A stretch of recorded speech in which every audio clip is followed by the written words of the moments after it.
Pusat Kesenian dan Kebudayaan Taman Ismail Marzuki saat ini masih dalam proses revitalisasi. Revitalisasi ini dilakukan bertujuan untuk mengembalikan fungsi dari Taman Ismail Marzuki sebagai taman terbuka publik serta pusat edukasi. Selain dibuat lebih modern, wajah baru Taman Ismail Marzuki juga dibuat menjadi lebih unik dengan ciri khasnya masing-masing. Selengkapnya akan disampaikan rekan jurnalis kami dari Tribun Jakarta, ada Pebi Adeliana yang kini sudah terhubung bersama kami. Halo rekan Pebi.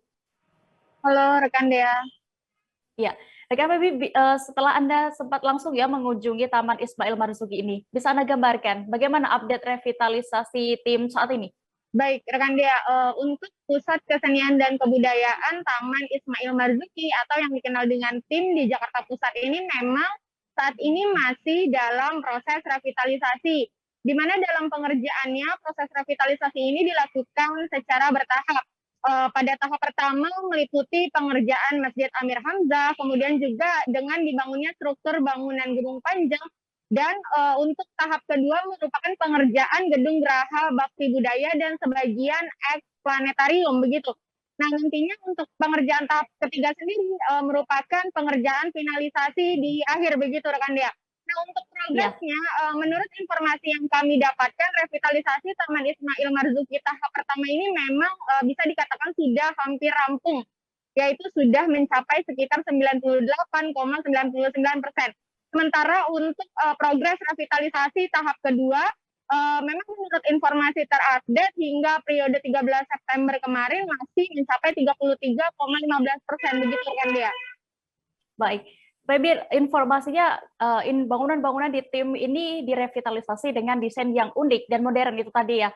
Salah satunya informasinya terinspirasi dari lagu Rayuan Pulau Kelapa. Seperti apa informasi lengkapnya bisa Anda sampaikan? Ya, memang secara keseluruhan desain wajah baru Taman Ismail Marzuki ini memang dibuat lebih unik dan modern daripada yang sebelumnya. Nah, satu yang menarik perhatian merupakan gedung panjang yang pengerjaannya masuk ke dalam revitalisasi tahap pertama begitu deh.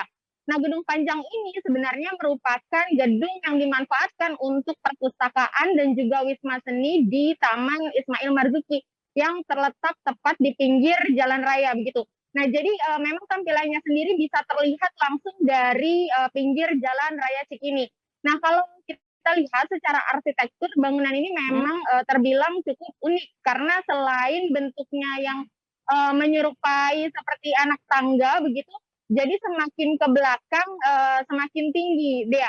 Nah, kalau mengutip pernyataan dari sang arsitek Andra Matin begitu, desain gedung panjang ini memang terinspirasi dari karya sang maestro yang berjudul Rayuan Pulau Kelapa.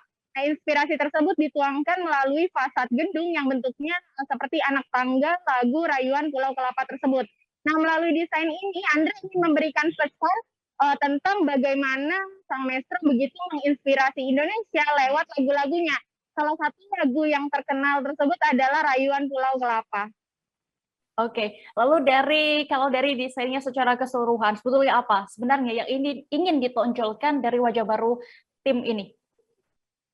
Ya, memang bisa saya sampaikan bahwa revitalisasi ini sebenarnya bertujuan untuk mengembalikan fungsi tim sebagai taman terbuka publik dan juga sekaligus pusat kesenian, kebudayaan, dan juga pusat edukasi deh.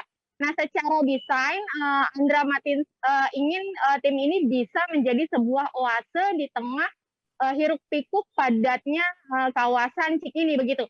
Oleh sebab itu pada wajah baru tim yang sekarang Andra menuturkan tak hanya sekedar dibangun supaya lebih modern saja, akan tetapi juga dengan mempertimbangkan fungsi tim sebagai ruang terbuka hijau dan juga selain sebagai pusat seni, budaya, dan edukasi yang tadi sudah saya sampaikan begitu.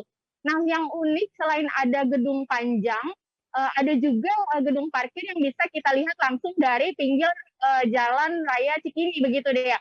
Nah, gedung parkir ini kalau dilihat bentuknya memang miring dan atasnya seperti taman begitu. Nah, memang secara desain sendiri nantinya di atas gedung parkir ini akan diperuntukkan sebagai sebuah ruang terbuka hijau yang bisa dipergunakan untuk masyarakat begitu. Nah, selain itu juga untuk di bagian belakang Taman Ismail Marzuki sendiri nantinya juga akan dilengkapi dengan adanya teater halaman. Nah, di sini nantinya masyarakat bisa memanfaatkan teater halaman tersebut sebagai sebuah ruang kreatif begitu, di mana orang bisa pentas di tengah halaman dengan konsep seperti sebuah amphitheater begitu dia. Nah, jadi selain bisa menikmati halaman, masyarakat pun bisa sekaligus melaksanakan pentas seni di halaman tersebut begitu. Oke, baik. Terima kasih rekan jurnalis dari Tribun Jakarta, Pak Febi Adeliana untuk informasi Anda. Selamat kembali bertugas. Terima kasih sudah nonton. Jangan lupa like, subscribe, dan share ya.